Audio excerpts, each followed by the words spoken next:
윤석열 정권은 무비자 정권입니다. 무자비하고 비겁하고 자격 없는 정권입니다. 대통령 선거에서 경쟁했던 상대를 취임 직후 수사기관을 총동원해 정치 탄압한 무자비한 사례는 최초입니다. 대통령 선거 이후 이재명 대표 관련 압수수색이 224번, 대통령 부인과 장모 관련 압수수색 0번. 비겁한 정권입니다. 대통령의 비속어 외교 참사에 이어 정진석 비대위원장, 권성동 의원, 김문수 경사노위 위원장의 망언 릴레이가 끝이 없습니다. 온 나라가 정부 여당발 막말과 망언의 경연장이 되어가고 있습니다. 이 정권은 국정을 운영할 자격이 없습니다. 이재명 대표 정치 탄압을 이재명 사법 리스크라는 포장지로 감추지 마십시오. 브레이크 없는 윤석열 정권은 전속력으로 후진하더니 문재인 정부 당시 서해 공무원 피살 사건을 악용하여 시대착오적인 신북풍 공작을 시도하고 있습니다.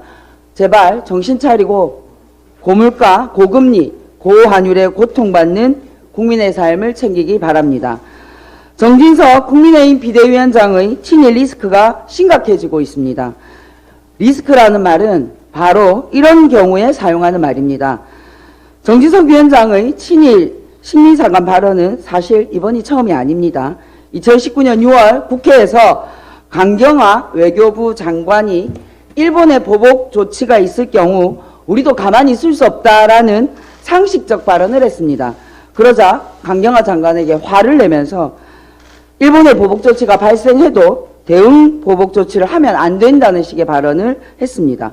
이 당시에 영상 캡처 한번 보십시오. 감히 일본에게 맞선다며 강경화 장관을 호통치는 당시 정진석 의원의 모습과 발언입니다.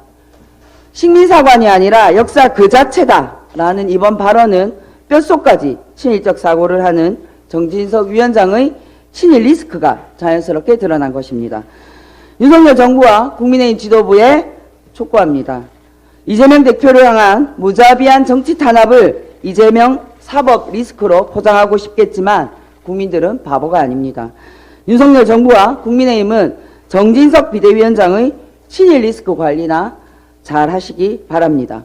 국민들께서 국회 내 친일파 청산운동을 시작할지도 모릅니다. 이상입니다.